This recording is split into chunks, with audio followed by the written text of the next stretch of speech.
The morning sun spilled across the Burj Khalifa skyline, its reflection glimmering on the marble floors of the Al Harbi penthouse. From the balcony, the city looked infinite, endless glass, gold, and ambition. Miriam Al Harbi adjusted her silk abaya and gazed out over the city, her coffee untouched. The world thought she was blessed, the beautiful wife of a successful businessman, the perfect portrait of Dubai's high society. Yet beneath the shimmer, there was an ache she couldn't name. Her husband, Rashid, used to call her Kalbai, my heart.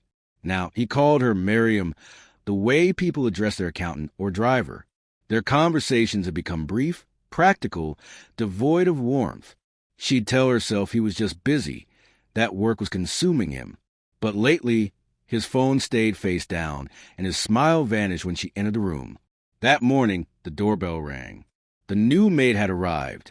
Lena, the agency said, a 25-year-old from the Philippines with experience working in households across the Gulf. Miriam had barely noticed her at first. The young woman was quiet, polite, her eyes downcast as she clutched her small suitcase. "Welcome, Lena," Miriam said softly, gesturing toward the hallway. "You'll take care of the house and help in the kitchen. My mother visits often, so we like things perfect." "Yes, madam," Lena murmured, her accent lilting, her posture respectful. Miriam nodded approvingly, though something about the girl's nervous smile lingered in her mind. Not fear exactly, but uncertainty, as if she were walking into a story she didn't yet understand. As the day unfolded, the household's rhythm began to change. Miriam watched Lena move through rooms with practiced precision, polishing silverware, arranging flowers, folding linen with perfect corners. Rashid, usually indifferent to staff, seemed oddly courteous, even warm. He asked where she was from, how long she'd been in Dubai, whether she found the city too harsh. Small talk, harmless, Miriam told herself. Still, she caught his tone, the kind reserved for people he wanted to impress. That night, as Miriam prepared for a dinner party, she noticed Rashid wasn't in their bedroom. She heard faint laughter from the kitchen, Rashid's low chuckle and Lena's lighter, hesitant reply. Miriam paused, her mascara brush trembling. When she entered, Rashid was just leaving, adjusting his cufflinks. "She makes a good karak," he said, smiling. "Better than the last one." Miriam forced a smile. "Maybe I should let her host a party, then." He didn't answer, already on his phone, the moment gone.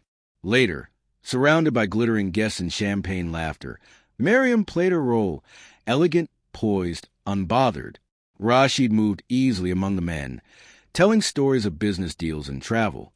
From across the room, Miriam watched him laugh, his hand gesturing animatedly, the same way he once had when he was courting her. She felt like a ghost haunting her own life. When the last guest left, she lingered by the window, the city still alive with light.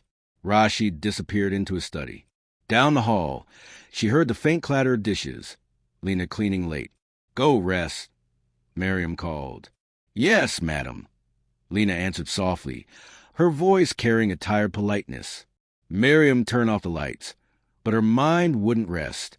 She thought about the look in Rashid's eyes when he spoke to Lena, not desire yet, but something too familiar. She stood before the mirror, studying her reflection. The diamonds around her neck shimmered beautifully under the chandelier, but her eyes looked hollow. She whispered to her reflection, almost as if confessing to herself, "Something's changing." Outside, the call to prayer echoed faintly across the night air. Inside, Miriam's heart felt heavy, like glass about crack. She told herself it was just exhaustion, the loneliness of wealth, the price of perfection. But deep down, she sensed it, the first hairline fracture in her golden world. Tomorrow, she thought, she would ignore it, pretend nothing was wrong. And tomorrow, that illusion would begin to fall apart. The next morning began with silence. Not peace, silence. Rashid had already left for work when Miriam awoke, his side of the bed untouched, the pillow cool. The breakfast table looked like a photograph. 2 plates, one still clean, the other empty except for crumbs. Lena moved quietly around the kitchen, eyes lowered, her hand steady as she prepared tea. Did Rashid eat before he left? Miriam asked.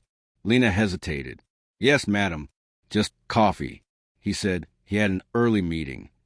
Miriam nodded, though something about Lena's tone, soft, guarded, felt wrong. Rashid never left before dawn. Not before. She scrolled through her phone, noticing that his last seen on WhatsApp was 3:47 a.m. Her chest tightened. For the rest of the morning, she tried to distract herself. Calls, errands, a visit to her sister, but every word felt distant. When she returned home, Rashid still wasn't back. His assistant had sent a message. Sir is working late again tonight. Again. That evening, when Rashid finally arrived, he smelled faintly of perfume. Not hers. Something floral, delicate, almost sweet. You're late, she said quietly, her voice more wounded than angry. He loosened his tie, avoiding her gaze. Meetings went long. Investors from Doha. You know how it is. Miriam didn't respond. She watched him slip off his watch, the gold catching the light. On the table beside it, his phone buzzed twice, muted notifications. He grabbed it quickly, locking the screen before she could see. Anything important? She asked. Work, he said flatly, walking past her toward the shower. The scent of perfume lingered in his wake, sharp and undeniable. Later that night, while folding laundry, Miriam noticed something else, a faint smudge of lipstick on one of his handkerchiefs. Pale pink. Her own shades were darker. She stared at it for a long moment before placing it carefully back in the drawer, her hands trembling. Days passed. Rashid grew colder, always on his phone, always busy. Lena seemed even quieter, moving through the house like a ghost. Once, when Miriam entered the kitchen unexpectedly, Lena flinched, not like a servant caught being lazy, but like someone carrying a secret. Lena, Miriam said, forcing calm into her tone. Is everything all right? Yes, madam, Lena whispered. Her voice cracked slightly. Everything is fine. But her eyes told another story. Fear, confusion, guilt, something unspoken. Miriam wanted to press further, but pride held her back. She wasn't about to interrogate her own maid. That night, she lay awake, staring at the ceiling. The air conditioning hummed softly. The city lights flickered outside, and yet the house felt unnaturally still. Every sound made her flinch. Footsteps in the hall, doors creaking, faint murmurs. Around midnight, she rose quietly and stepped into the corridor. The sound came again, faint laughter, Rashid's voice low and smooth, followed by a woman's softer tone. Miriam's blood ran cold. She followed the sound toward the guest room. The door half closed, light spilling out in a narrow strip across the marble floor. Her heart pounded. She could hear them, whispers, laughter, the rustle of fabric. Then silence. Her hand trembled as she reached for the doorknob, but before she could open it, Rashid's voice came sharply. Go. Now. Footsteps. Then the door opened. Lena stepped out, head bowed, clutching a cleaning cloth. When she saw Miriam, she froze. What were you doing in there? Miriam asked quietly. Lena's voice was almost a breath. Just cleaning, madam. Miriam's eyes darted past her. Rashid stood by the window, pretending to scroll through his phone. It's late, he said coldly. You shouldn't be spying on the staff. I wasn't spying, Miriam whispered, but her voice trembled. She turned away before he could see the tears forming. That night, Miriam sat alone in the dark, staring at the reflection of the city lights on the glass wall. Glittering, beautiful, deceitful. Somewhere beneath that perfect skyline, she felt something shift inside her, a quiet crack widening in her heart. Tomorrow, she promised herself, she would find the truth. But tomorrow, the truth would begin to find her first. Miriam could no longer ignore the whispers inside her own mind. The laughter she'd heard in the hallway haunted her sleep. Faint, cruel echoes that replayed behind closed eyes. Rashid acted as though nothing had happened, his calm indifference sharper than any confession. But silence was its own betrayal. 3 days later, Miriam sat in a quiet cafe near Jamira, stirring her untouched cappuccino. Across from her sat Farid, a private investigator recommended by a friend, discreet, experienced, expensive. His eyes were observant, his voice steady. "You're certain you want this, Mrs. Al-Harbi?" he asked. Sometimes the truth hurts more than a lie. Miriam looked out the window at the glimmering street below. "I need to know," she said. "If I'm being made a fool of, I won't be blind." He nodded, sliding a small notepad toward her. "I'll follow him discreetly. Phone records, movements, photographs. You'll have proof or peace." "Just bring me the truth," she whispered. As Fard left, Miriam sat for a long moment, feeling both powerful and hollow.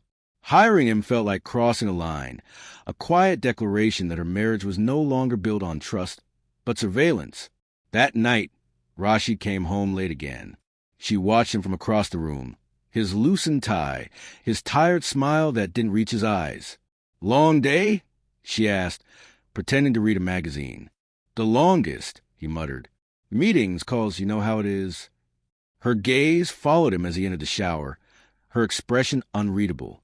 His phone lay charging on the table, a simple black device holding all the answers she feared. She reached for it, but her hand stopped midair. She couldn't. Not yet. While Miriam wrestled with her doubts, Lena sat alone in the small maid's room at the far end of the corridor, tears streaking her cheeks. In her hand was a photo of her two younger brothers back in the Philippines, smiling with missing teeth. Their faces were the reason she'd come to Dubai. To send money, to give them a life beyond the slums of Manila. But the job had come at a cost she hadn't foreseen. Rashid's attention began as kindness, compliments, concern, small gifts. He'd noticed her loneliness, her fear. "You work hard," he'd told her once, handing her a bracelet. "You deserve more than this." It was supposed to be harmless, until it wasn't. She remembered the night he first kissed her, soft, persuasive, full of promises she didn't understand.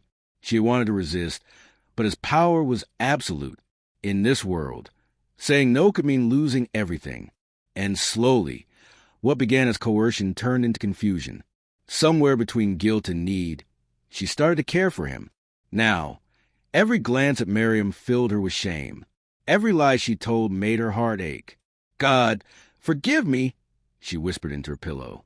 Outside, Miriam passed Lena's door on her way to bed, pausing when she heard soft sobs. She hesitated, wanted to ask, to comfort, but pride froze her tongue. The next morning, Fard texted. "He's meeting someone tonight. Ritz-Carlton, 8 p.m. Miriam's pulse quickened. Proof or peace? Tonight she would have won. But neither would save her. The morning arrived heavy and airless, the kind of Dubai heat that made the horizon blur into gold and glass. Miriam sat in her study, her hands clasped so tightly her knuckles whitened. Fard had called earlier, his tone low, serious. "I had what you asked for. It's better we meet in person." Now, as she waited, she felt her stomach twist with something between fear and anticipation. Proof or peace? He had promised her one. Fard entered quietly, a brown envelope in hand. "I wish I didn't have to give you this," he said, placing it on the desk. His eyes held the weariness of a man who'd seen too many truths ruin lives. Miriam stared at the envelope, unable to move. Finally, she slid it open. Inside were printed photos, Rashid and Lena, laughing under the sun at a beach resort in Fujairah. Rashid's arm rested on Lena's waist, his face close to hers, both unaware of the camera. Another photo. Rashid brushing her hair from her face, his wedding ring glinting in the light. The intimacy in their expressions was undeniable. Her vision blurred. The air seemed to drain from the room. Fard spoke softly. "There's more." He booked the resort under a colleague's name. 2 nights last weekend. Miriam's fingers trembled as she gripped the photos. Her husband's betrayal wasn't suspicion anymore. It was an image burned into paper, unchangeable. "Thank you, Fard," she said, voice flat, distant. He nodded, then hesitated. "Be careful, Mrs. Al-Harbi. Men like him don't like being caught." When he left, Miriam stayed frozen for a long time. Around her, the walls felt smaller, the silence louder. The city lights beyond the glass now seemed mocking, beautiful but heartless. That evening, Rashid came home as if nothing had changed. Miriam greeted him calmly, too calmly. He poured himself a drink, kissed her cheek mechanically. "You're quiet," he said. "Something wrong?"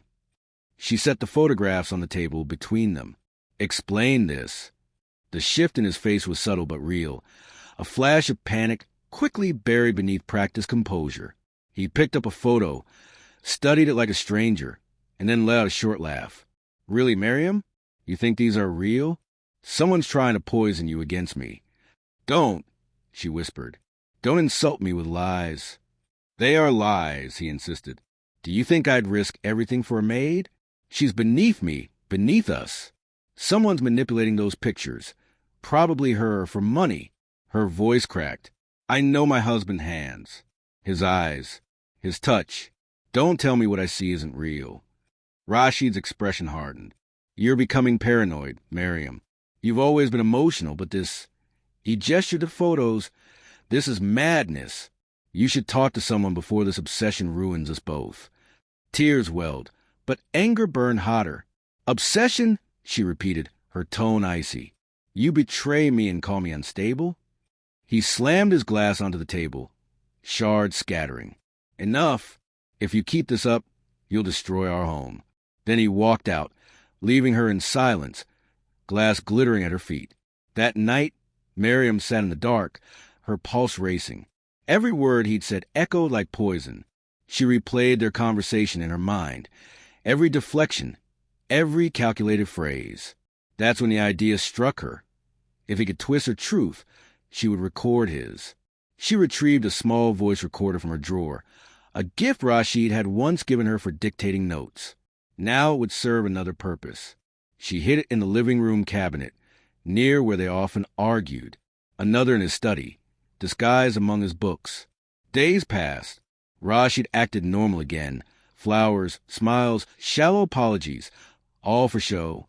But Miriam no longer looked at him like a husband. She studied him like evidence. Every word he spoke felt rehearsed, every smile false. She waited, patient and silent, like a detective living with her suspect. In her diary that night, she wrote only one line. "He made me doubt my own eyes. Now I'll make him choke on his truth." Outside, the night hummed with quiet menace. Inside, Miriam's calm mask concealed a storm building beneath the surface, a rage that would soon demand release. Tomorrow, she would stop watching. She would start acting. The house had grown quieter in the days that followed, but not with peace. It was a silence of fear, thick and suffocating. Rashid acted as though the confrontation with the photos had never happened. He smiled too easily, spoke too softly, trying to erase what could not be unseen. Miriam, on the other hand, moved like a ghost, calm on the surface, storm beneath. Her recorders were now hidden in 3 places, collecting every word, every lie. But it was Lena who carried the heaviest secret. That night, after midnight, she crept down the corridor barefoot, clutching the hem of her nightdress. The apartment was dimly lit, the sound of the city outside muffled by thick glass. She hesitated at Rashid's study door before knocking gently. He opened it a moment later, irritation flashing across his face, until he saw who it was. "Lena," he said softly, "you shouldn't be here." Her eyes glistened in the low light. "Sir, I can't do this anymore. Please." Rashid leaned against the doorframe, half amused, half annoyed. "Can't do what?" "This," she whispered. "Us. Madam will find out. I know she already suspects. I can't live like this. Lying, hiding. I didn't come here to ruin anyone's home." Rashid sighed, stepping closer. "You're overthinking. No one will find out. You're safe as long as you keep quiet." Lena shook her head, tears slipping down her face. "You don't understand. She looks at me differently now. I feel it every time she speaks. I can't eat, I can't sleep." "Then quit crying," Rashid said, voice low but firm. "You knew what this was. Don't start pretending to be the victim now." Her breath hitched. "You told me you loved me." He smiled faintly, the kind of smile that cut deeper than anger. "I told you what you needed to hear." She stared at him, disbelief and heartbreak mingling on her face. "You used me?" "No," he said calmly, taking her wrist. "I helped you. I gave you money, protection. You think anyone else would have cared about you? Please, she pleaded, voice breaking. Just let me go. I'll leave quietly. I won't tell anyone. He released her wrist slowly, his eyes narrowing. You won't tell anyone because if you do, you'll lose everything. Your visa, your job, your family's money. One call, and it's over for you. Understand? Lena's silence was her answer. She turned and walked away, shoulders shaking. The door clicking softly behind her. Rashid exhaled, rubbing his temples. For the first time, a flicker of unease crossed his expression, the kind that comes when control begins to slip. Across the apartment, Miriam sat on her bed, writing in her diary under the faint glow of her bedside lamp. The recorder hidden behind the flower vase blinked faintly, capturing her voice. He lies with the ease of breathing. Sometimes I wonder which is worse, losing him or knowing who he truly is. Maybe betrayal isn't when they stop loving you.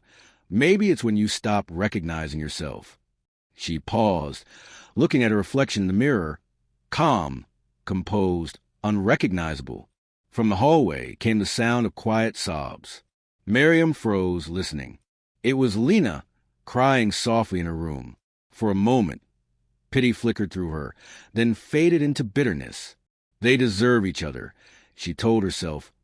Though the words burned her throat, she closed the diary. Tomorrow, she wrote in one final line, I'll stop waiting for his guilt. I'll make him feel mine. In the distance, thunder rolled faintly over the desert, a storm gathering, invisible but inevitable. Lena lay awake, clutching her rosary, whispering prayers. Rashid drank alone in his study, staring at his phone. And Miriam, wide-eyed in the dark, listened to the quiet hum of her recorders, her silent witnesses, as her plan began to take shape. The storm outside had rolled closer overnight, gray clouds pressing against the skyline. Inside the Al-Harbi penthouse, Miriam moved like a ghost, quiet, deliberate, eyes hollow from nights of sleepless fury. Every sound set her on edge. The faint hum of the air conditioner, the ticking of the clock, even the whisper of the maid's broom scraping across the floor. Her recorders were full now, hours of Rashid's clipped tones, half-truths, and dismissive laughter. She listened to them on repeat until every word sounded like a wound reopening. Yet what broke her wasn't what she heard. It was what she began to see. That morning, while checking the laundry basket in the maid's quarters, something caught her eye. A pale blue shirt, one of Rashid's. She froze. It wasn't supposed to be there. Carefully, she lifted it out, her heart pounding. The faint scent of women's perfume, sweet jasmine, rose from the fabric. And on the collar, a smudge of lipstick. Not hers. Miriam's breath hitched.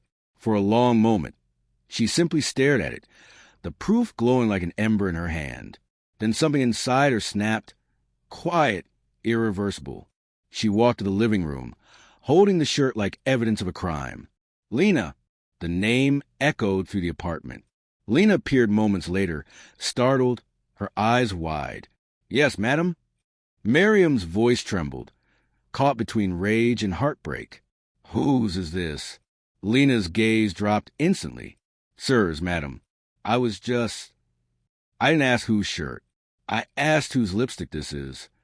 Lena froze, her lips parting but no sound escaping. The silence that followed was unbearable. Answer me. Miriam's voice broke, louder this time. You think I don't see it? The way you flinch when he's near, the way he looks at you. Tears welled in Lena's eyes. Madam, please. Please what? Beg for forgiveness now? After sleeping with my husband under my roof. Lena's composure crumbled. She dropped to her knees, hands trembling. I swear I never wanted this. He forced me, madam. At first, I thought he was kind, but he said if I told anyone, I'd lose my job, my visa. I had no choice. Miriam's breath came in shallow bursts. Her mind wanted to believe it, wanted to find someone to blame more than herself. But jealousy spoke louder than reason. Stop lying, she shouted. You think you can wash away guilt with pity? You seduced him. You enjoyed his money, his gifts, his attention. Lena sobbed, shaking her head. No, madam, I swear I didn't. I tried to stop him. Miriam stepped closer, her voice low, trembling with venom. You took everything from me. My dignity, my marriage, my peace. She raised a shirt, slamming it against Lena's chest. Does this smell like fear to you? Or desire? Lena crumpled, whispering through tears. I'm sorry. I'm so sorry. Miriam turned away, pacing like a caged animal, her hands gripping her head, the weight of betrayal pressed down until she could barely breathe. Get out, she said hoarsely. Pack your things and leave before I do something I can't undo. Lena hesitated. Please, madam, I have nowhere. Leave. Miriam screamed, her voice cracking through the room. Lena fled, stumbling down the hallway. The door to her small room slammed shut. Miriam sank to the floor, the shirt clutched against her chest, sobbing uncontrollably. For the first time, the house she once ruled felt foreign, every wall echoing her pain back at her. From behind the closed door, Lena pressed her face into her hands, whispering prayers through tears. She wanted to run, but fear chained her. Outside, thunder rumbled, shaking the glass windows. Inside, Miriam sat trembling, her tears drying into cold resolve. Somewhere deep inside, a dark calm began to form, the kind that follows when grief turns to something far more dangerous. Tomorrow, Rashi would come home. And tomorrow, she decided, he would face the truth she could no longer bury. The storm outside was a living thing, howling relentless, pressing against the glass walls of the penthouse as if trying to claw its way in. Rain lashed in sideways sheets, each droplet illuminated by the city's flickering lights below. Rashid's car cut to the downpour, tires hissing over slick asphalt. His hands gripped the steering wheel tighter than necessary. Every turn of the wipers sounded like a countdown. He didn't know what he was driving toward, only that he couldn't stay away. When he finally stepped into the marble foyer, the air was thick with tension. The storm had found its echo inside his home. Lena was there, her face pale, mascara running slightly, her body trembling as she stood near the window. Miriam stood opposite barefoot, her silk robe clinging to her from spilled wine, eyes wide and burning. Between them lay the shattered remains of Rashid's once perfect life.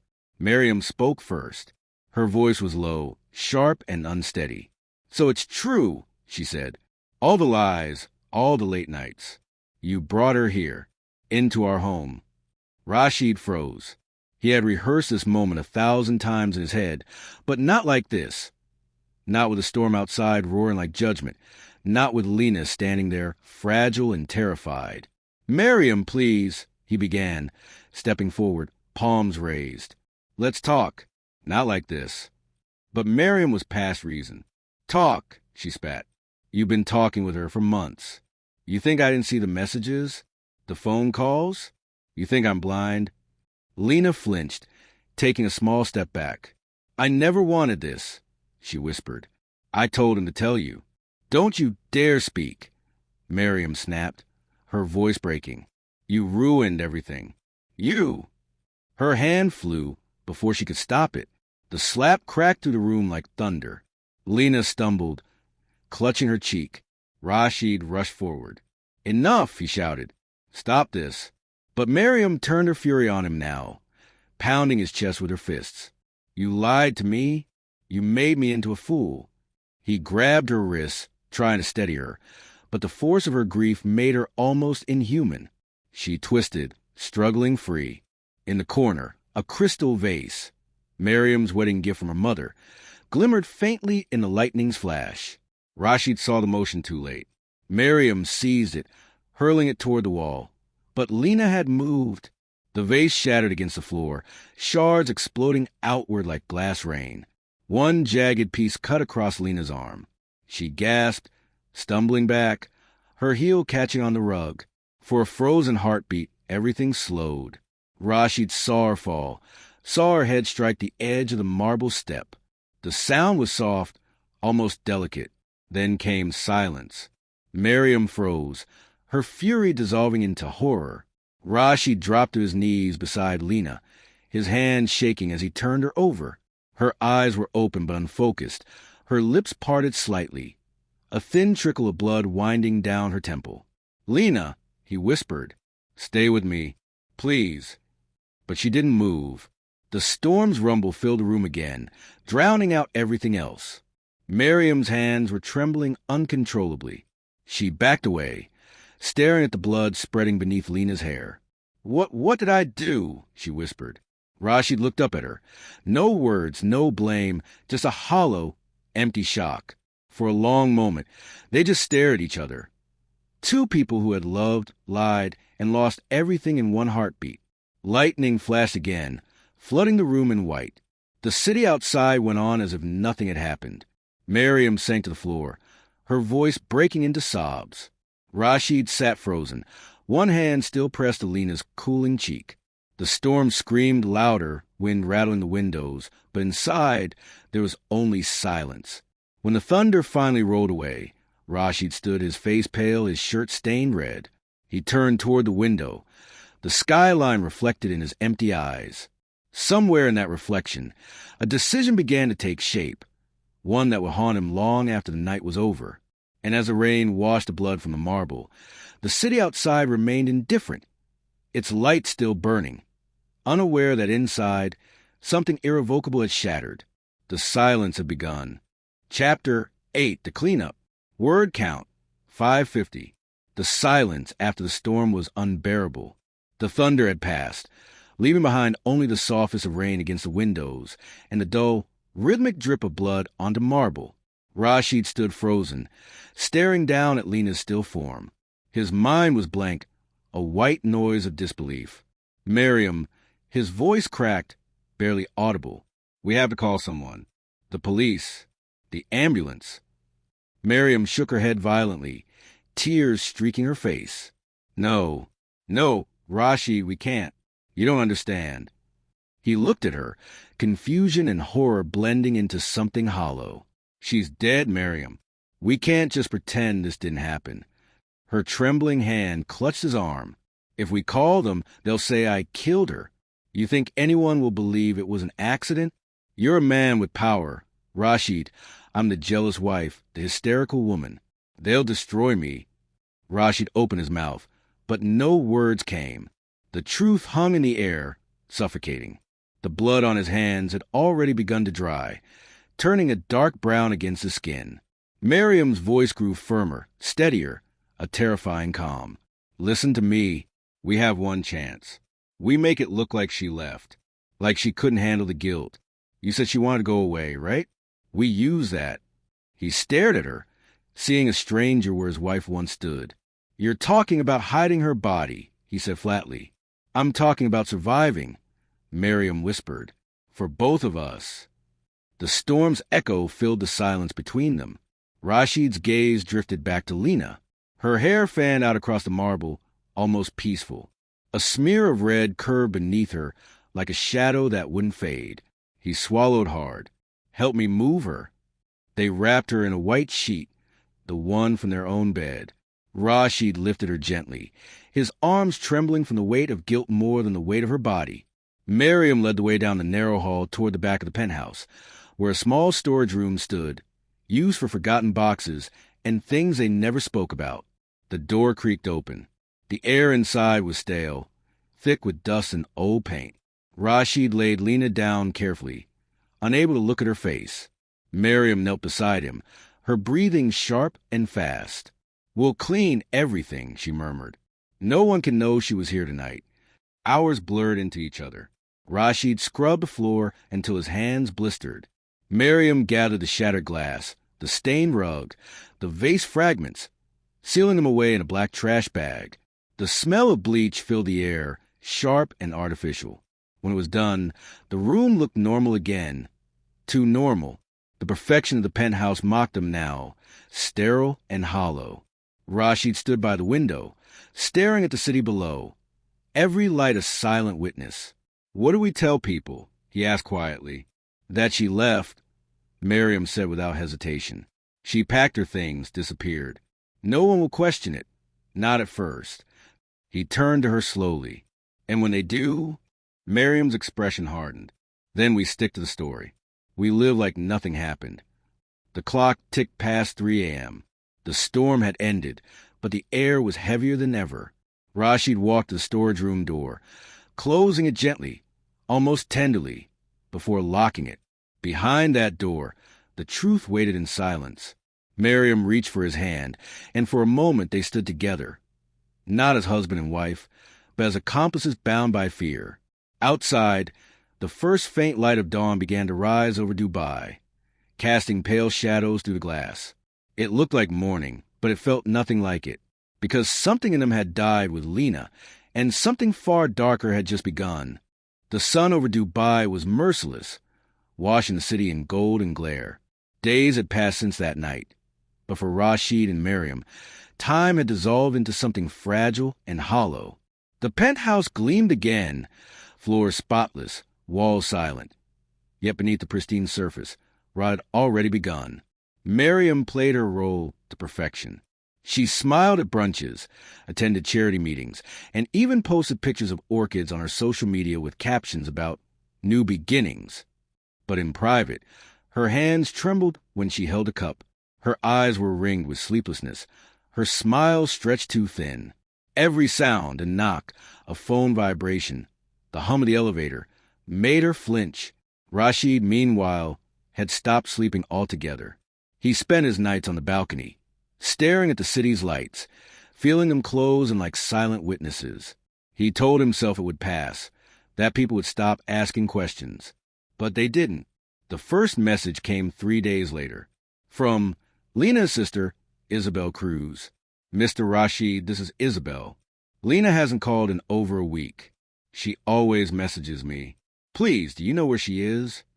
Rashid read it 3 times before replying with something rehearsed and vague, that Lena had left Dubai suddenly, needing time away. He pressed send, then deleted the thread entirely. But Isabel's next message came the following day. Then another, and then the police came.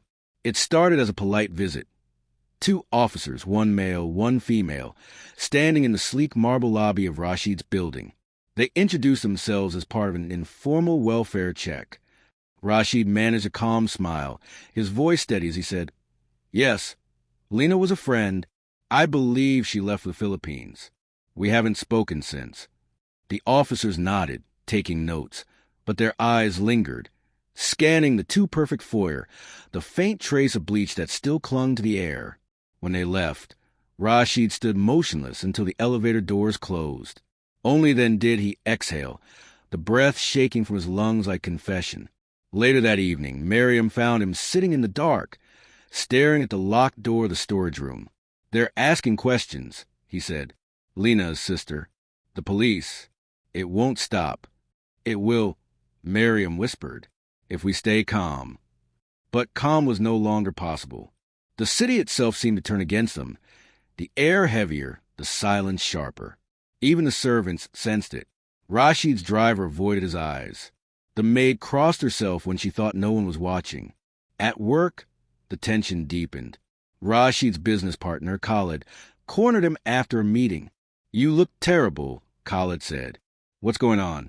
You're distracted, paranoid. Is it the deal or something else?" Rashid forced a hollow laugh. "Just tired.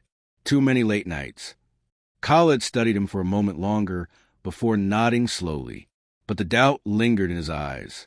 That night, as rain began again over the desert, Miriam sat before the mirror, her reflection ghostly pale. She touched her wedding ring and whispered to herself, "We're safe. We're safe." Behind her, the door to the storage room seemed to pulse with its own quiet heartbeat. The faint hum of the air conditioner masked a smell they both pretended not to notice, something metallic, faint, and decaying. Rashid appeared in the doorway, his face drawn. "They'll come back," he said softly. "And when they do, they'll look deeper." Miriam met his eyes through the mirror. For the first time, she didn't answer. Outside, thunder rolled again in the distance, low, patient, inevitable. And somewhere in the dark, the first real crack in their perfect story began to widen. The next morning arrived too bright, too clean, the kind of Dubai morning that made lies feel heavier. Rashid woke to the vibration of his phone and the pounding in his chest that had become his new heartbeat. The message was short, formal, devastating. Mr. Rashid, please report to the Bur Dubai police station for follow-up questioning regarding Ms. Lena Cruz's disappearance. For a moment, he just stared at the screen, unable to breathe. The room felt smaller than it had ever been, every shadow now sharp with accusation. Miriam sat up beside him, her eyes wide, searching his face for an answer he didn't have. "They found something," he whispered. At the station, the air conditioning hummed like a mechanical sigh. Detective Fard was waiting, calm, deliberate, polite to the point of cruelty. His neatly pressed uniform and measured tone only amplified the dread crawling under Rashid's skin. "Mr. Rashid," Fard began, "thank you for coming. We have reviewed footage from your building's lobby and service entrances. It confirms Ms. Cruz entered your residence the night she disappeared." Rashid's throat tightened. "Yes, I told you she came by, but she left that same evening." Fard didn't respond immediately. He tapped the table, then turned the laptop toward Rashid. The screen glowed cold blue. Rashid saw Lena, alive, smiling faintly, stepping into the elevator with a bag slung over her shoulder. The timestamp read 10:42 p.m. The doors closed. The next clip began. The elevator descended hours later. Empty. Fard leaned back, folding his hands. No footage shows her leaving the building. Not from the lobby. Not from the parking garage. Not even from the service exit. We checked every camera. Rashid felt the ground tilt beneath him. Maybe she used the stairs. Or, there are cameras there, too, Fard said gently. Everyone. The silence pressed in like confession. Then Fard continued, almost casually. There's something else. During our sweep of your building security network, we found an additional feed, an internal camera you installed yourself. In the living room. Rashid froze. His mind raced. That camera, the one he'd set up months ago for security after a break-in scare, had long been forgotten, or so he thought. Fard clicked a key, and the screen shifted. Static flickered, then cleared to reveal the elegant living room. His living room. The footage was grainy, soundless, but unmistakable. Lena stood near the window. Miriam was facing her, body tense, hands gesturing angrily. Rashid entered a moment later, trying to calm them. Then chaos, a blur of motion, the flash of shattered glass, Lena's sudden fall. The video froze there. Lena mid-fall, Miriam's face twisted in horror. Rashid's hand half raised as if to stop time itself. Your wife said Miss Cruz left after an argument, Fard said quietly. But this suggests otherwise. Rashid stared at the screen, his reflection fractured across the glass. His voice, when it came, was hollow. It was an accident. She slipped? You don't understand. Fard leaned forward, his eyes sharp now. Then help me understand. Where is her body? The question hit harder than any accusation. Rashid's mouth opened, but no sound came. Sweat gathered at his temples. His heart thudded like a drumbeat in an empty hall. When he finally looked up, Fard was watching him with that same unnerving calm. You see, Mr. Rashid, truth has a way of finding its way through walls, even ones made of glass and money. Outside, the desert wind was picking up, scattering sand against the windows like rain. Rashid imagined the storage room door back home, the one he'd locked so carefully, and for the first time he felt it breathing down his neck. He stood slowly, his voice shaking. I want to call my lawyer. Fard nodded once, as if he'd been expecting that. As Rashid left the room, he caught a glimpse of Miriam waiting in the corridor, pale, composed, her hands clasped too tightly.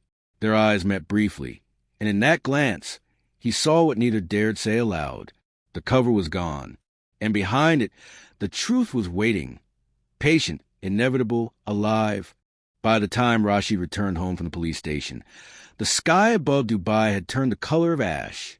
The air was heavy, thick with that strange stillness before something collapses. Miriam was waiting in the living room, still in the same pale dress she had worn to brunch the day before. Her eyes were rimmed red, her hands clasped tightly in her lap. Fard knows, Rashid said quietly. They found the footage. Miriam didn't move. Did you tell them? He hesitated. That single pause said everything. She looked up sharply, horror dawning in her eyes. "You didn't," she whispered. "Please tell me you didn't." But it was too late. The sound of tires screeched outside. A hard knock echoed to penthouse. 3 sharp raps that sliced through the silence. Miriam's breath caught. Rashid turned toward the door, his heart hammering so loud it felt audible. When he opened it, Detective Fard stood there with 2 uniformed officers. His expression was not triumphant, only resigned. "Mr. Rashid Al-Fahim, Mrs. Miriam Al-Fahim, you are both under arrest for the suspected homicide of Lena Cruz." The words fell like stones. Miriam's knees buckled, but the officers caught her arms. Rashid didn't resist. He simply lowered his head, the weight of inevitability settling over him like dust. As they were led out through the lobby, neighbors stared from behind half-closed doors. Someone raised a phone. A flash went off. By morning, their names were everywhere. Prominent Dubai couple arrested in Maid's disappearance. Love, lies, and murder in the skies. Social media erupted, half condemning them, half salivating over the scandal. In a city that prized reputation above all, they had become a spectacle.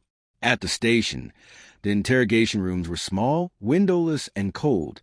Rashid sat on one side of the table, his lawyer beside him, though the man's eyes said little hope remained. Across from him, Detective Fard waited in silence until Rashid finally spoke. "It was Miriam," Rashid said, voice steady but hollow. "She lost control. Lena tried to leave. Miriam struck her. I tried to stop it, but it was too late." Fard said nothing, only jotted a note. Rashid continued, leaning forward. "You have to understand, she was jealous. She thought I was leaving her for Lena.